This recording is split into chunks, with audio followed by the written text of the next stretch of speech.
Assalamualaikum. Apa yang ada bahasa ini?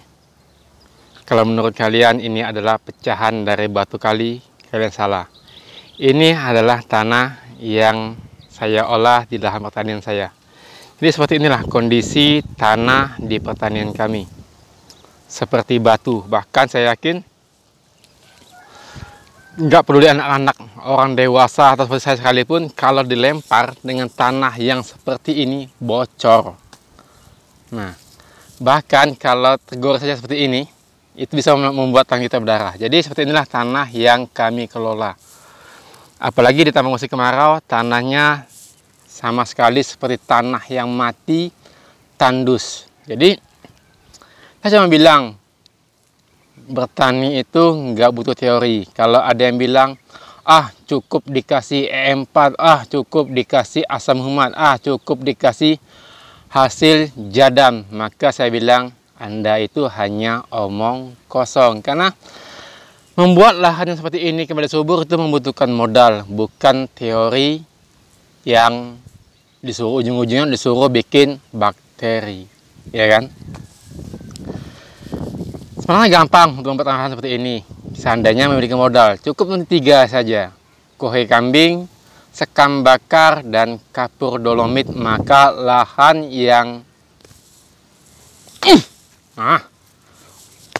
lahan yang seperti ini bisa kembali subur. Namun sekali lagi kita tidak butuh teori.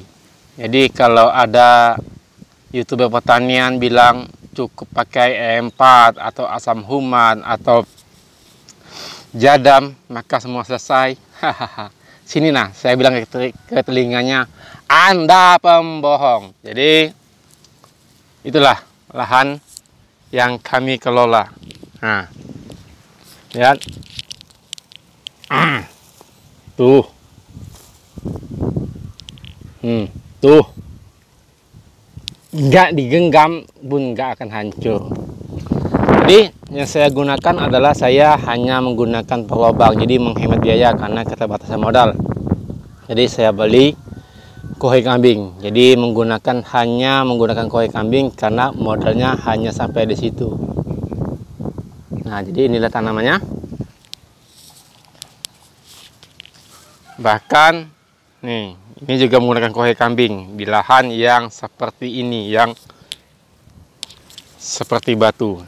Jadi lahannya benar-benar dihancurkan. Setelah itu saya campur kohe kambing. Dan jangan lupa pengairan harus benar-benar dijaga. Dan inilah tanamannya. Nah, ini yang saya bilang tanaman cabai sengkuni itu. Walaupun belum masak pun udah dipaling orang, maklum. Kampung orang susah semua di sini. Oke kawan, sampai ketemu di video saya yang lainnya. Undur pamit.